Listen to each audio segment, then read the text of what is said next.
Continuing with the article, why did Tulip Siddiqui, Sheikh Hasina's niece, resign as UK minister? Siddiq, mother Sheikh Rehana is the younger sister of Sheikh Hasina, and the daughter of the late Banga Bandhu, Sheikh Mujibur Rahman, the founding father of Bangladesh. Rehana was granted political asylum in UK after much of her family was assassinated in Dhaka on August 15, 1955. August 15, 1975, during a military coup. Hasina and Rihanna survived as they were in Germany at that time. Rihanna got married to Shafiq Ahmad Siddiqui, a Bangladesh academic, in 1977 and gave birth to Tulip in London in 1982. Prior to her parliamentary career, Siddiq was an active member in the UK wing of Awami League, the party led by her aunt in Bangladesh and one of her party's international spokespersons. What are the allegations against Siddiq? There are three separate allegations against Siddiq, all of which have to do with her links to Hasina and Awami League. These allegations were made in Bangladesh, and Siddiq's aunt was ousted from power last August.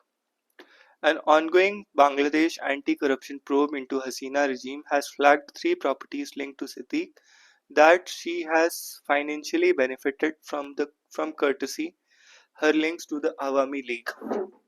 Two of her properties are located in North London and one is situated in King's Cross. Dhaka and Moscow in 2013 signed a deal to construct the Rupur nuclear plant, the first such power plant in Bangladesh. Siddiq allegedly helped her aunt broker the deal with Russia and embezzled funds worth 5 billion by artificially inflating the construction cost of the plant. Siddiq has been accused of being involved in the illegal allocation of plots of the land to her mother, sister, and brother in Dhaka's diplomatic zone. According to the affidavits seen by Sky News, while serving as a member of the British Parliament, Siddiq exerted pressure and influence on her aunt to take measures for the allotment of plots in the same project in the names of her mother, Mrs. Rehana Siddiqui, and her sister, Mrs. Azmina Siddiqui, and her brother, Mujib Siddiqui. Three cheers for Indian Navy. For the first time, three naval combatants were commissioned into the Indian Navy on Wednesday. What are these versatile indigenous platforms, their strengths, and significance of these additions to the Navy? Three frontline combatants, INS Nilgiri, lead ship of the Project 17A stealth frigate class INS Surat, fourth and the final ship of Project 15B stealth destroyer class, and INS Wakshir, sixth and the final submarine of the Scorpion class project, were commissioned in Indian Navy on Naval Dockyard in Mumbai on Wednesday. What are these versatile indigenous platforms, their features, and significance of these additions to the Navy? The Nilgiri class stealth frigate, built under the codename Project 17A, is a follow-on vessel of the Shivalik class or Project 17 frigates that are currently in service. INS Nilgiri is the first of the 7 frigates in Project 17, being built by Mazgaon Dock Shipbuilders Limited, Mumbai, and Garden Reach Shipbuilders and Engineers Limited, Kolkata. This class of ship has an integrated construction philosophy which involves extensive pre-outfitting at the block stages to reduce overall building periods. The multi-mission frigates are capable of operating in blue water environment in the deep seas far from the coast and deal with both conventional and non-conventional threats.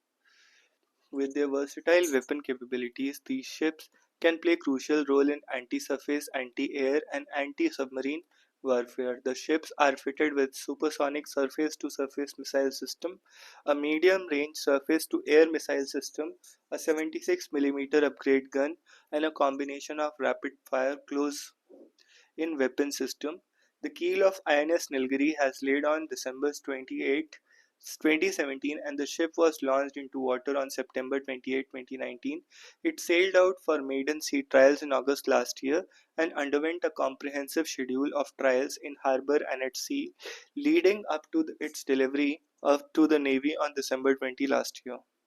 The other six ships of this class, Himgiri, Taragiri, Udaygiri, Tunagiri, and Vindhyagiri, are at various stages of construction at MDL Mumbai and GRSE Kolkata. Nilgiri Stealth Class Frigate, built under codename Project 17, is a follow-on vessel of the Shivalik class of Project 17 frigates that are currently in service. First of seven frigates in Project 17 is 17A. Others are Himgiri, Taragiri, Udaygiri, Dunagiri, and Vindhyagiri. Himgiri, Taragiri, Udaygiri, Dunagiri, and Vindhyagiri. INS Surat, the fourth and the final stealth-guided missile destroyer under Project 15B, follows INS Vishakhapatnam, Marmugao, and Imphal, which were commissioned in the past 3 years. Fourth and the final stealth-guided missile destroyer, fourth and the final stealth-guided missile destroyer under Project 15B follows INS Vishakhapatnam, Marmugao, and Imphal. Vishakhapatnam, Marmugao, and Imphal, which were commissioned over the past 3 years. INS Surat is the Indian Navy's first AI artificial intelligence enabled warship, which will utilize indigenously developed AI solutions to enhance its operational efficiency manifold.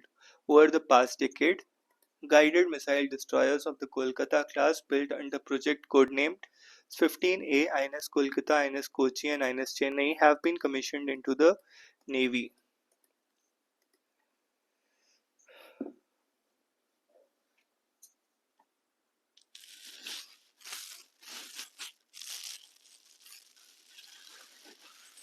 To build an advanced variant of Kolkata class, a contract for the construction of four more guided missile destroyers under the project codenamed 15B was signed in January 2011. Designed by the Warship Design Bureau, the Indian Navy's in-house warship design unit, and built by Mazgaon Dock Shipbuilders Limited, the four ships under Project 15B are named after major cities in the four corners of the country: Visakhapatnam, Marmugao, Imphal, and Surat. Destroyers are a category of warships that have high speed and maneuverability, greater strike capability, and longer endurance, because of which they are key asset in various types of naval operations, mainly offensive. With their modern sensors and modern communication facilities, these ships are key asset in network-centric warfare, in which information technology and computer networking tools are used to form networks of various force elements that are in play in conflict scenarios. A guided missile destroyer with displacement of 7,400 tons and overall length of 164 meters, INS Surat is a potent and versatile platform equipped with state-of-the-art weapons and sensors, including surface-to-air missiles, anti-ship missiles, and torpedoes. Powered by combined gas and gas propulsion set comprising four gas turbines, it has achieved speeds in excess of 30 knots. INS Berkshire is the sixth and final submarine of the modern stealthy Calvary class built under Project 75. The design of a Calvary class of submarines is based on Scorpion class designed and developed by French Defense Major Naval Group, former DCNS, and the Spanish state-owned entity Navantia.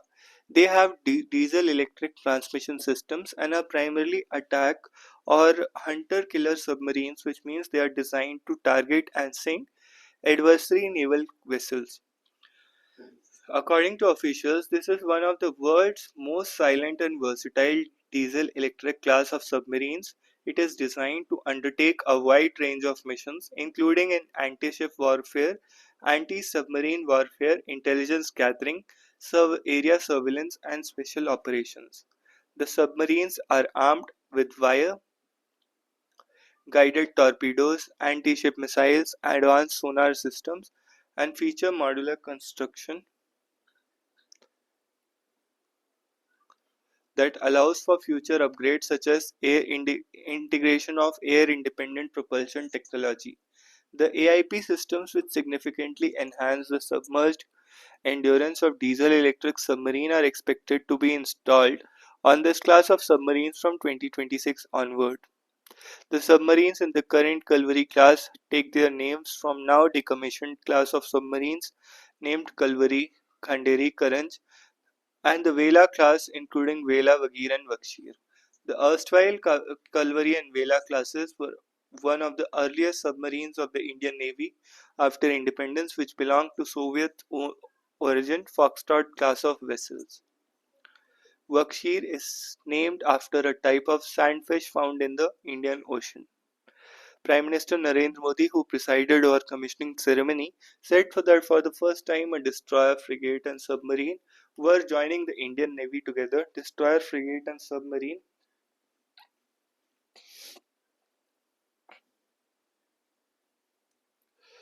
It is a matter of pride that all three frontline platforms are made in India, a Navy veteran said. If we consider the journeys of three categories of ships, the time taken from drawing board design to commissioning is anywhere between 10 to 15 years, which means that work on the ships that were commissioned today started long years ago. Navy veterans said the addition of these three vessels was a step towards achieving the force level required for the Navy to be formidable deterrent against regional threats and to bolster India's strategic maritime influence in the Indian Ocean region and beyond. In his speech and commissioning ceremony, PM said India has emerged as the first responder in the Indian Ocean region. Indian Navy has in recent times saved hundreds of lives and secured national and international cargo worth thousands of crores, increasing global trust in Indian Navy and the Coastal Guard, Prime Minister said. Prime Minister emphasized the dual importance of commissioning of these ships from both military and economic perspective. Why, how, and why are plants grown in space takeaways from ISRO's success?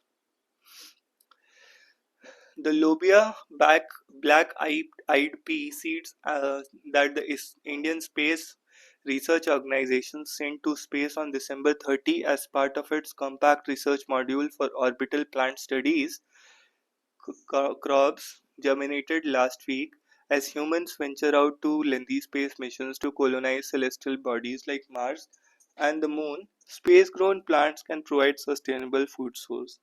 With minimal scope of restocking supplies, astronauts cannot simply rely on limited stock of multivitamins during missions that may go on for years. Besides, pre-packaged vitamins break down and lose their nutritive value over long periods of time. Since plants release oxygen during photosynthesis, growing them in space can help keep the air aboard spacecraft breathable. Siddharth Pandey, an affiliate research scientist with US Blue Marble Space Institute of Science, told the Indian Express, plants can recycle carbon dioxide and organic waste, creating a closed-loop life support system. Tending to the plants can also reduce stress and improve astronauts' overall mental well-being, he said. The most significant challenge is microgravity, the condition in which people or objects appear to be weightless. The lack of gravity precludes plants' roots from growing downwards, in addition to making nutrient delivery a difficult task. The most significant challenge is microgravity, the condition in which people or objects appear to be weightless. The lack of gravity precludes plants' roots from growing downwards, in addition to making nutrient delivery a difficult task. Since water tends to cling to any surface it touches in microgravity, when sprayed onto the base of the plant, it does not trickle down to the roots where it would be absorbed. Plants grown in space also need to be protected from high levels of radiation that can damage their DNA and hinder growth, insulated from temperature fluctuations, often hundreds of degrees that are normal in space. Light conditions, especially in the outer solar system where sunlight is scarce, pose another challenge. Without light, photosynthesis stops and lights begin to consume more oxygen than they produce. How are plants being grown in space? Scientists have so far grown plants in space on a fairly small scale. The space garden aboard the International Space Station, known as VEGI or Vegetable Production System, is the size of average carry-on bag. It typically holds 6 plants. There are several ways in which plants can be grown in space. The most common is hydroponics. Pushpar Ganesh Vaidya, head of Indian Astrobiology Research Foundation, said water and nutrients in hydroponically grown plants are delivered via liquid solutions rather than through the soil. Plant can also grow aeroponically, which eliminates the need of soil or any other medium. This method reduces water usage by 98%, fertilizer usage by 60%, eliminates the need for pesticides altogether. Plant grown in aeroponic solutions systems have been shown to absorb more minerals and vitamins, making them healthier and potentially more nutritious. Plants can also be grown in space in soil like media. The ISRO crops box is like a mini greenhouse. Vedya said it has the soil-like medium lobia, water, sunlight mimicking lights, and earth-like air. The only thing different is gravity at around 0.01 g or 1% of the gravitational strength of the Earth's surface. For the soil-like medium, ISRO used some highly porous clay comprising tiny pellets. The porosity helped absorb and retain water. The pellets consisted of water-activated slow-release fertilizer, which was to provide nutrients to the plant in a controlled manner over a period of time. For photosynthesis, ISRO used 4 warm LEDs and 4 cool LEDs. The lights are programmed to be on for 16 hours and off for 8 hours, simulating day and night conditions. These durations can be changed based on various requirements, ISRO said in a statement. Temperature inside the module were regulated between 20 and 30 degrees Celsius, and Earth-like conditions were maintained. Water was injected into the soil-like medium by an electric valve operated from Earth. What kinds of plants are ideal for growing in space? Leafy green vegetables like lettuce, spinach, and kale, which grow quickly, require little space and are rich in nutrient, are ideal space plants.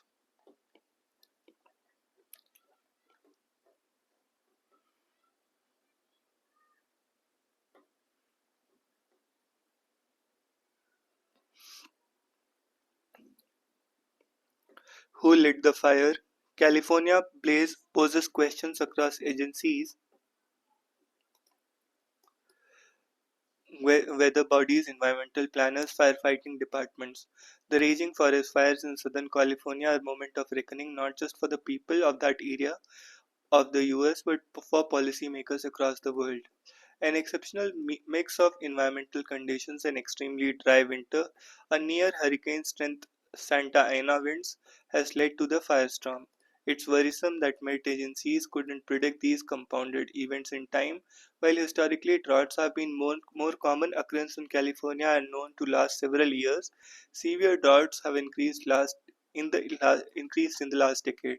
In February last year, however, after blizzards ravaged the US state, weather bodies predicted that California would remain drought-free for at least 2025. 10 months later, most parts of the states are reeling under extreme dry conditions. The US Drought Monitor latest map shows that nearly 60% of the state is impacted by drought. In the first week of January, soil moisture is much of Southern California was in the bottom 2% of the historical records of that period. Year to year variability has been a feature of California's weather conditions. Experts believe that these have now turned to rapid swings between wet and dry conditions. Hydrocl- Hydroclimatic whiplash, extraordinary wet winter, was congenial for plant growth, but in a few weeks, large parts of California went from deluge to drought. The intense record-breaking heat dried out most of the vegetation and provided ample fuel for the wildfires. Santa Ana winds too are a part of winter in the US state, but this year they have surged with high intensity unmatched in a decade and a half. Combined with highly flammable materials that were used in the construction of houses, wood frames, for example, the dry and windy conditions was a recipe of disaster. To an extent, fires are a natural part of forests regenerating themselves. The underbrush is either cleared manually or through nature's processes. However, California's government has been accused of adopting extreme environmentalist agenda in recent years. The state's administration, often influenced by extreme green lobbying, has reportedly refused to thin forests or clear underbrush. Dead trees have stoked the fires. Critics, including Los Angeles Fire Department Chief Kristen Crowley, have said that the administration's response to the inferno could have been more effective. Crowley has expressed frustration over several issues such as low water pressure from fire hydrants and local administration's budget cuts, which she claims starved her department of resources and limited its ability to prepare and train for large-scale emergencies. In her lament lies the message that effective local governance holds the keys to mitigating the climate crisis in most of the parts of the world, including India. Adivasi question. Mohan Bhagwat's comments are a bit to corner Congress, but they also spoke specters at odds with BJP's political outreach. Adivasis have long been a contested constituency in India's polity. The, the comments by the RSS, Sangh Sarsang Chalak Mohan Bhagwat, he claimed that Pranab Mukherjee, while he was president, said that it had not been for Sangh work on Ghar Wapsi on reconversion, the Adivasis would have become anti-national, adds to an already fraught discussion and politics, evoking Mukherjee's name. A week after BJP-led centre decided to earmark a designated site in Rashtrapati Samiti complex for his memorial, Bhagwat's comment underlined the BJP's attempt to twist a knife into Congress by appropriating Mukherjee. Bhagwat's comments could also be read as a bid to put Congress in a spot on the question of Ghar Wapsi, given that its ally, JMM, stands against the Sangh Parivar's efforts to integrate Adivasis into the broader Hindu fold. Since independence, RSS has made concerted attempts to make inroads into Adivasi dominated regions. In 1952, it founded the first Vanvasi Kalyan Ashram at Jashpur in Chhattisgarh. By 1970s, there were branches across Chota Nagpur and Chhattisgarh, besides providing medical and educational support to the Adivasis, whom it calls Vanvasi. The ashram has reportedly worked against their conversion to Christianity. In the last few years, BJP has further strengthened its tribal outreach.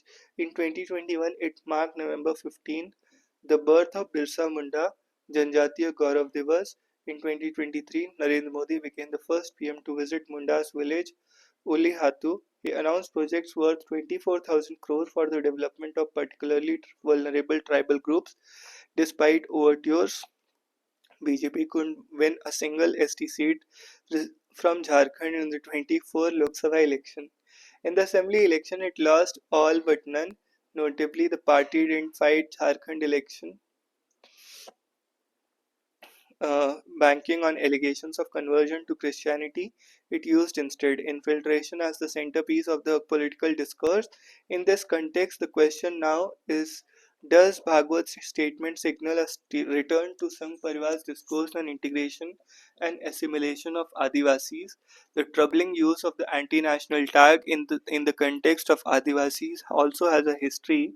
Its roots lie in a colonial vocabulary. In 1871, the British brought in the Criminal Tribes Act and marked around 200 communities as criminal tribes.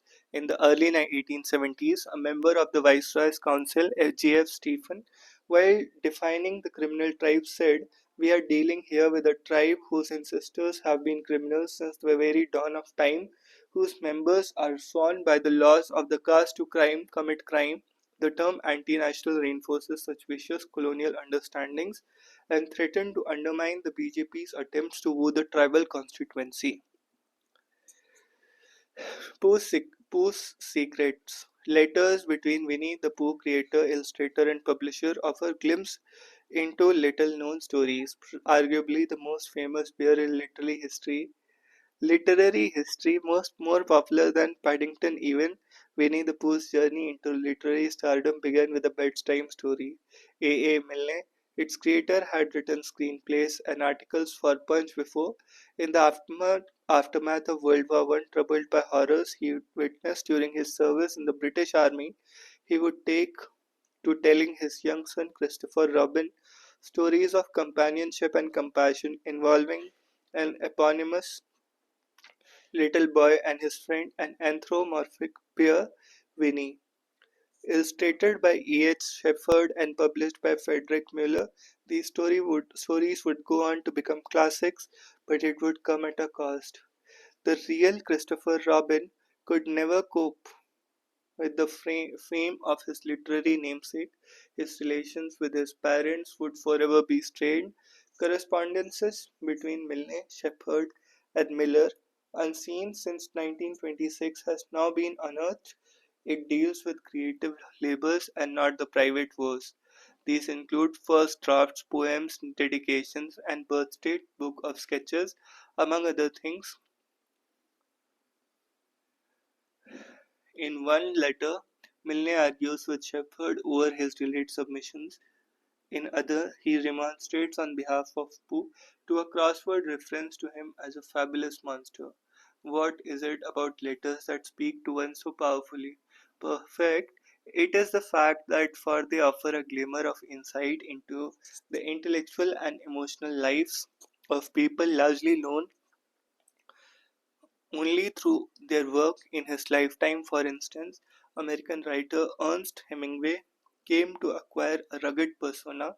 It was only through his letters published 50 years after his death that one gets a glimpse of a gentler individual, family man with a quirky sense of humor. In 1926, Milne had written, I suppose that every one of us hopes secretly for immortality, as Down Forest and its magical inmates would bring his wish to life but at a great personal cost. That is a story he could not have imagined. Startup and Go. In India, favorable policies, culture of innovation, and collaborative efforts provide foundation for scaling up. India's startup ecosystem has witnessed extraordinary growth, transforming from a fledgling state to becoming the world's third largest hub for innovation and entrepreneurship. With over 130,000 recognized startups today, up from approximately 400 in 2015-16, India's progress is remarkable. During this period, startup funding grew 15 times, the number of investors increased ninefold, and the number of incubators rose sevenfold. This transformation owes much to India's robust digital public infrastructure, which has addressed pressing global challenges such as achieving sustainable development goals, combating climate change, fostering financial inclusion, and improving agricultural productivity. India stands at the threshold of a technological revolution, presenting immense opportunities in areas such as artificial intelligence, machine learning, big data, energy transition, electric vehicles, quantum computing, genomics, 3D printing, robotics, drone, and space exploration.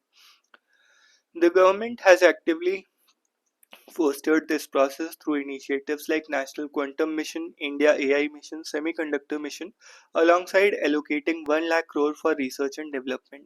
Progressive policies have opened up new sectors including space, geospatial technology, defense and drones, encouraging startups to venture into cutting-edge domains.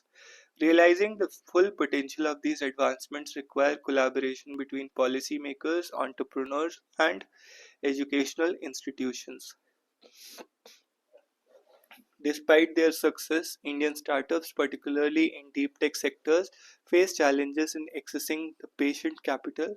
Fund of Funds for Startup, launched in 2016, has been a game changer with 11,000 crore committed to 151 AIFs.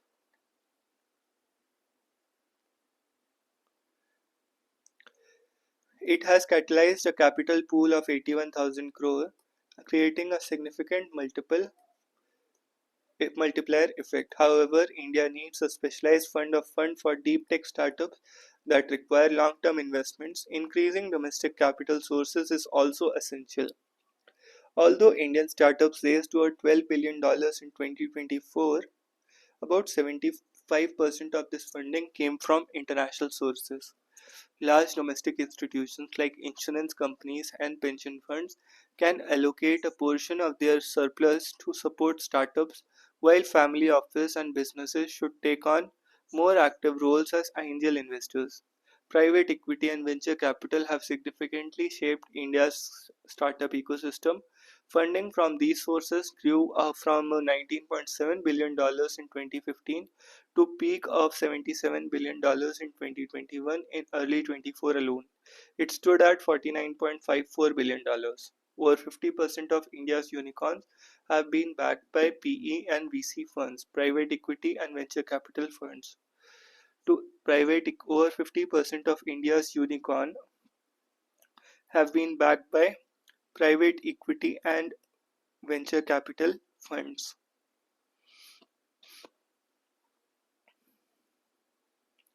To ensure sustainability, domestic funds must grow and focus on long-term value creation.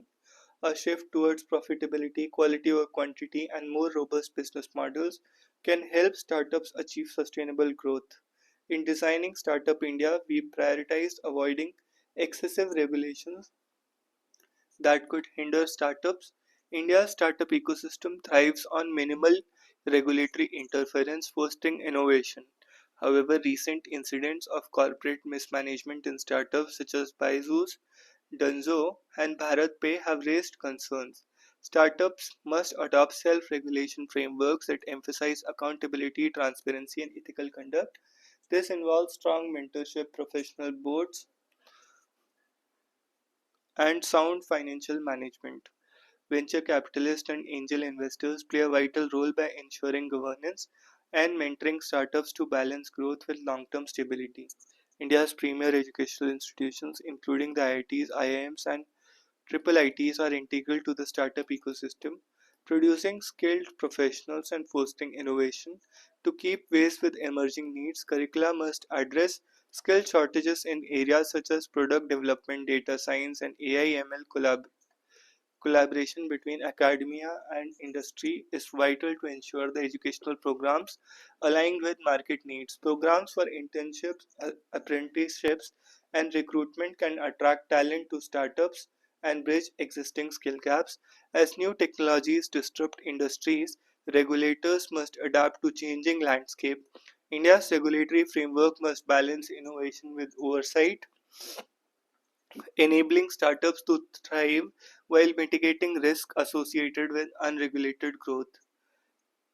Pro-innovation policies will be crucial in maintaining India's competitive edge. India produces approximately 24,000 PhD graduates annually, driving advancements in science and engineering. However, the country paid $114.3 billion in IPR royalties in 2024 while earning only $1.5 billion, highlighting a significant gap. Greater innovation and breakthroughs are essential to bridge this gap, creating a vibrant ideas ecosystem, one that rewards and protects intellectual property can establish India as a global hub for innovation. Startups must lead this charge. India's startup ecosystem is no longer confined to metro cities like Bengaluru, Mumbai, and Delhi. Nearly 50% of country's startups originated from Tier 2 and Tier 3 cities, including emerging hubs like Indore, Jaipur, and Ahmedabad.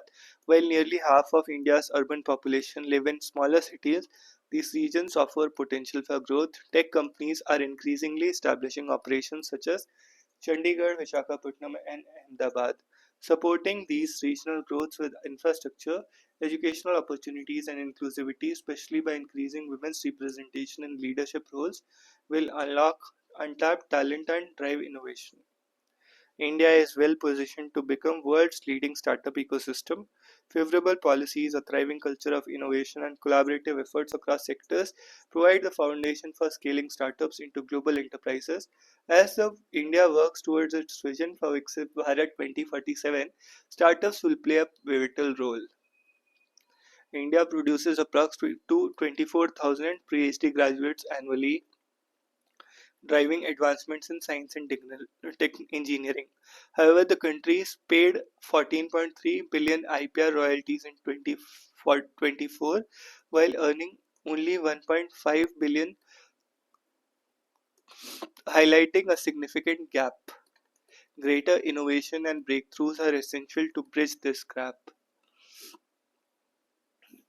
A more open academia. Criticism of draft UGC regulations takes a narrow view, ignores their potential. The criticism of new draft regulations by UGC takes a limited view. The regulations need to be understood along with the broader aim of NEP. The NEP aims to restructure the governance of Indian education system to address the country's developmental goals, and respond to evolving demands of society and global knowledge economy. This calls for a more towards multidisciplinary curricula, institutional autonomy, integration of technology, restructuring of governance and regulatory mechanisms, blended pedagogy and industry academic linkages. The UGC, by releasing a draft of new regulations concerning qualifications of appointment and promotion of teachers and academic staff, has initiated a process of aligning the academic recruitment process with these broader objectives. The regulations propose to make landscape of academia more competitive. Recommendations around choosing PhD and NET as disciplines for teaching, appointing vice chancellor from the bureaucracy and industry, and teaching in Indian languages are aimed at doing so without compromising academic quality. The draft regulations reiterate the inseparable relationship between quality and competition. Let us look at few examples that show a major change in the approach. Draft regulations make candidates eligible for appointment as faculty in the discipline that they have chosen for PhD, and NET set even if it is different from discipline chosen by them in undergraduate or postgraduate programs. This provision is an attempt to steer clear of rigid disciplinary boundaries. However, it does not make candidates who have chosen the subject across same subject across degrees ineligible, allowing PhD candidates to qualify for UGC NET or to do a PhD in subject of their choice enables universities to tap into a larger talent pool. When faculty are allowed to specialize in subjects they are passionate about, regardless of their degree backgrounds, they are likely to excel as educators and researchers. Resisting this change on the grounds of disciplinary purity amounts to turning a blind eye towards the interventions that multidisciplinary teaching and research can make to enhance the quality and relevance of education globally. Let us now look into the provision of notable contributions designed to do away with the Academic Performance Indicator API system of the 2018 regulations that heavily rely on quantitative metrics.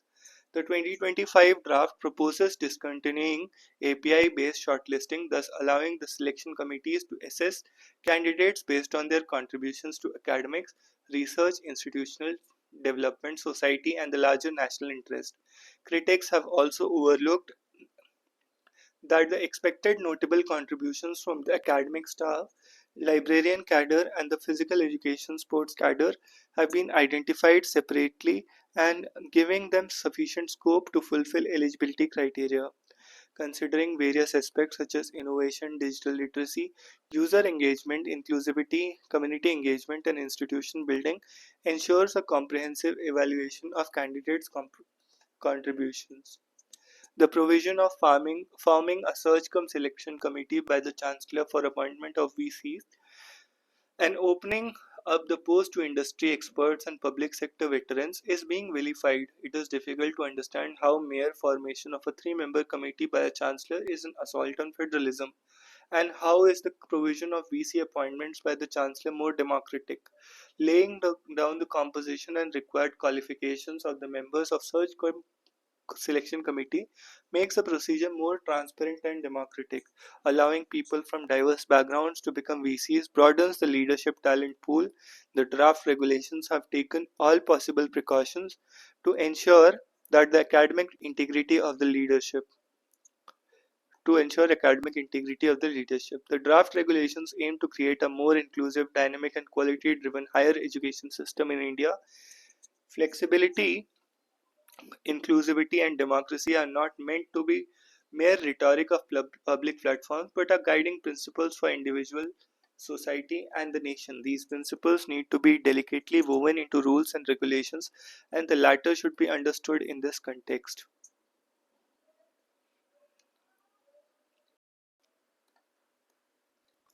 India, I will always carry you in my heart. When US and India put our heads and hands together, there's almost no door we can't open, no friend we can't bring in. Eric Garcetti. When I first came to India as a teenager, I had no idea how this country would capture my heart. As I conclude my time as US ambassador, I am filled with gratitude for what India has taught me, and optimism for the ever greater peace and prosperity we will reach together for ourselves and our planet. In my time here, I have had the honor of traversing this incredible nation, from vibrant streets of Mumbai to the cultural heart of Kolkata, from the foothills of Himalayas and Arunachal to Kanyakumari at southernmost tip. While I have learned so much from India, my core realization is that United States and India are indeed better together. The numbers are clear: nearly 200 billion dollars in a two-way trade, making the United States India largest trading partner. Over 300,000 Indian students in United States, largest share of the international students from any country, and 1 million non-immigrant visas were issued for second year in a row. $9.25 billion in climate financing to protect our planet, and over 90 health innovations we are scaling up together to benefit more than 45 million people across India.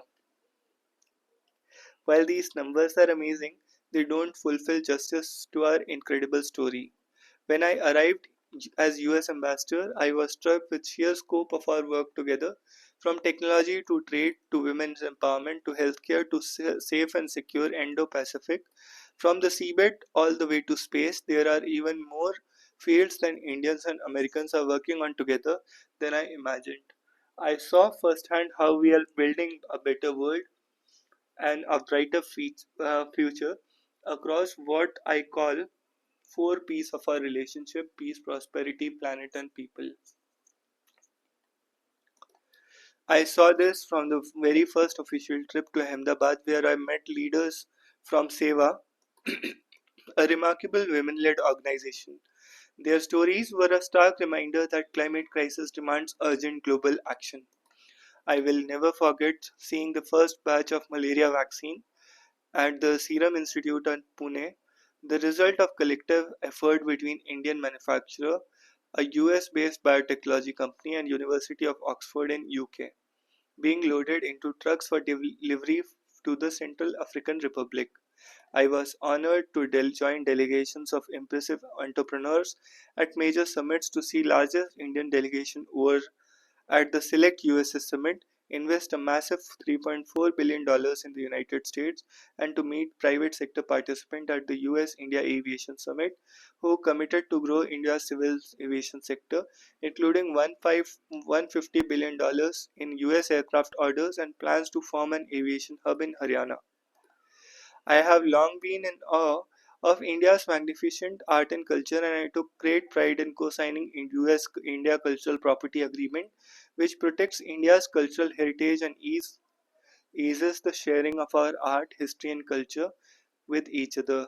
I was delighted to nurture the massive growth of cricket in the US, from the launch of Major League in 2023 to helping introduce cricket into Los Angeles Olympics in my hometown in 2028.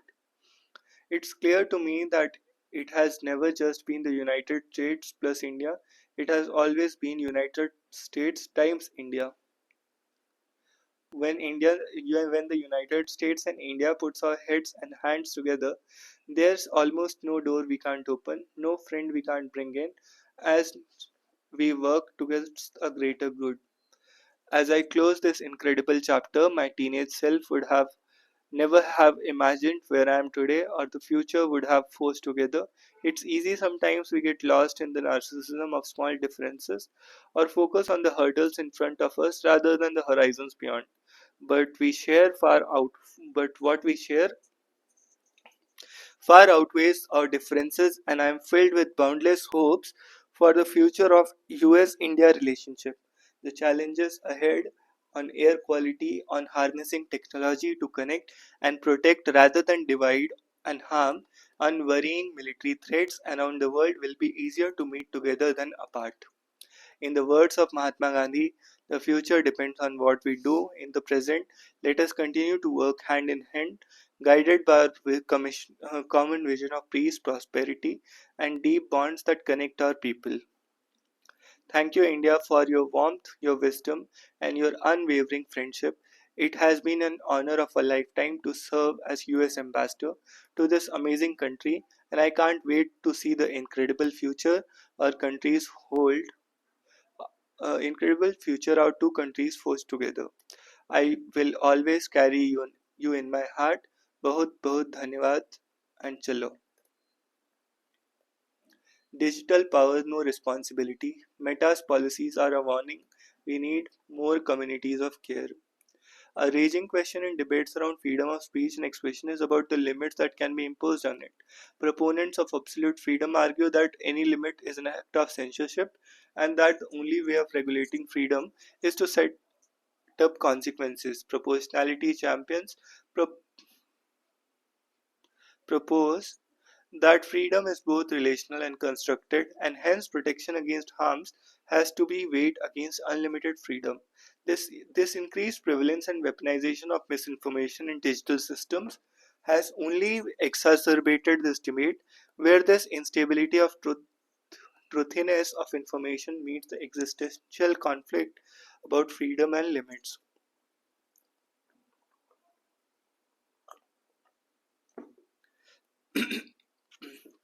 Content moderation has been offered as a viable and practical, even if flawed, solution to these questions. A mix of human and algorithmic detection, flagging security, scrutiny, resolution, and oversight has developed as a way of interpreting limits, diminishing the scope of harmful speech. Content moderation has had its share of problems.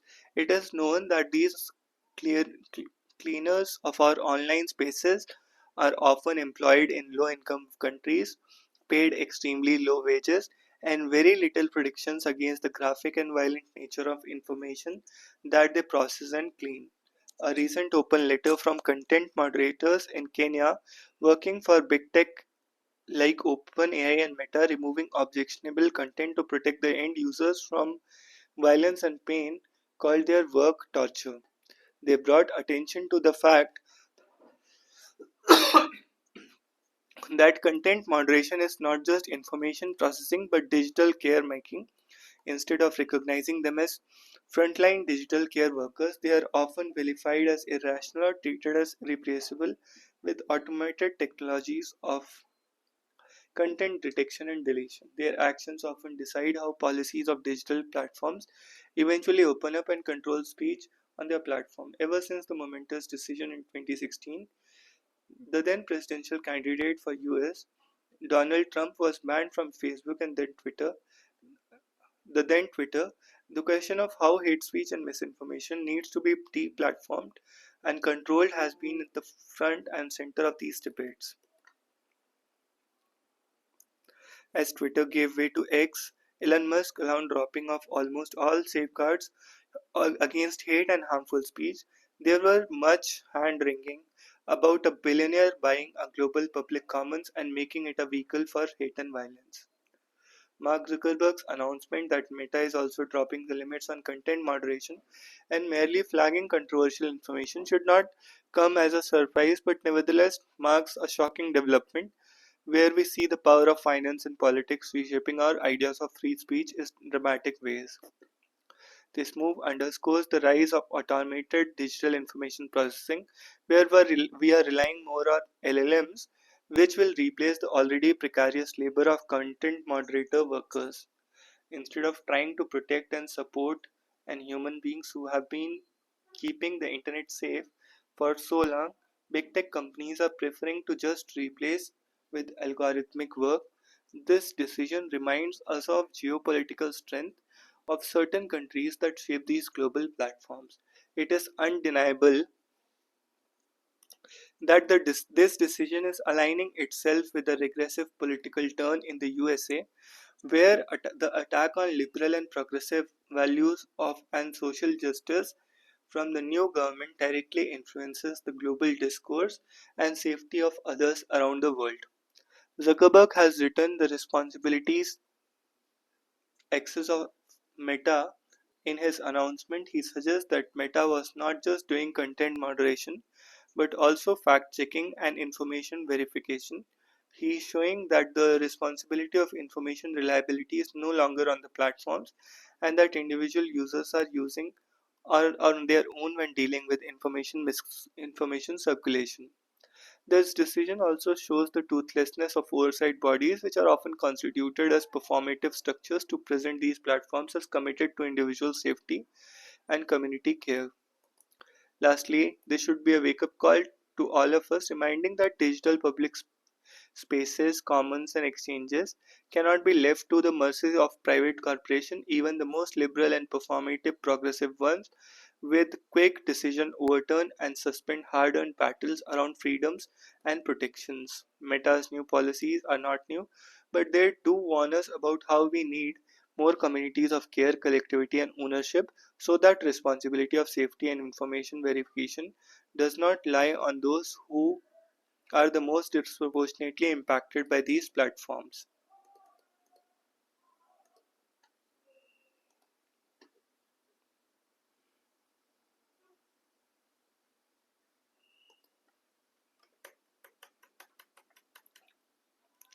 Israel Hamas reach deal on ceasefire release of hostages. Phase deal 6 week initial ceasefire, pull out of Israeli forces from Gaza. Three warships join Indian Navy. PM says India key to global security. Pannam plot government panel for legal steps against individual with criminal links. Panel set up after US shared inputs on the alleged role of ex-official Vikas Yadav. High-powered committee set up by Union government to examine inputs provided by United States on an alleged plot to kill Khalistan separatists. Pannu has submitted its report recommending legal action against an individual. Fighting BJP, RSS and Indian state, says Rahul. Plus criticism from BJP. 6 years, 65 crore and many red flags later, Ahmedabad bridge hits a wall. The south end ramp of the railway overbridge.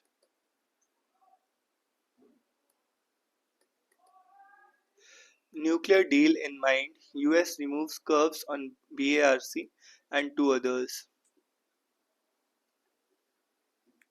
Three warships joined Indian Navy. PM says India key to global security.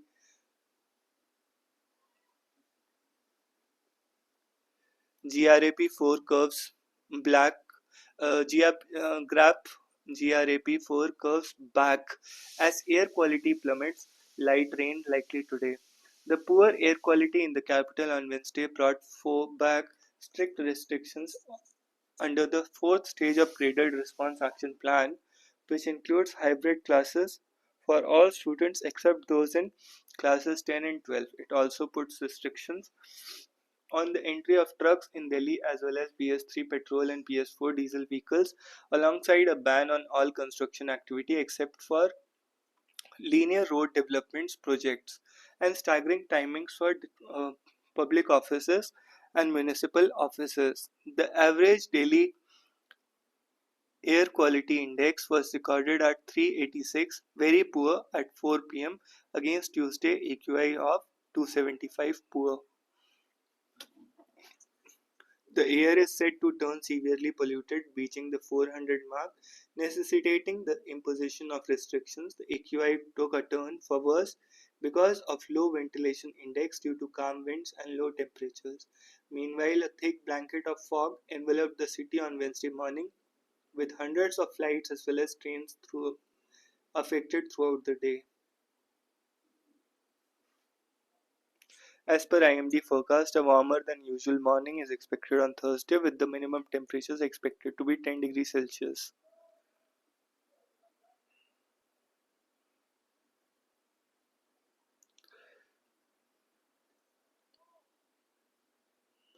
Will vote for party that offers permanent housing.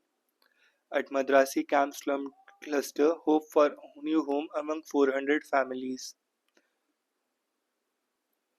Will Sheesh Mahal topple Arvind Kejriwal on his turf?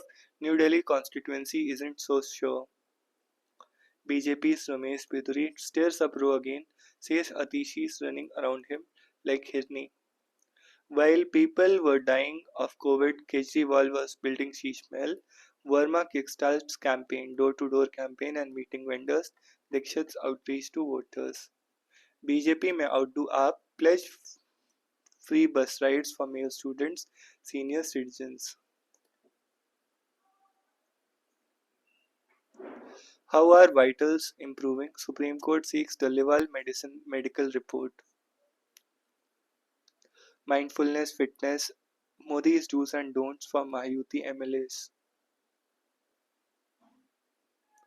Former Chief Minister arrested by ED over liquor scam. I am illiterate, he says after arrest. Pradhan Kashi Tamil Sangamam in February on Rishi Agastya theme. A cultural exchange program scheduled will be held from February 14 to 25. Main theme will be Rishi Agast. For us, it is a matter of faith.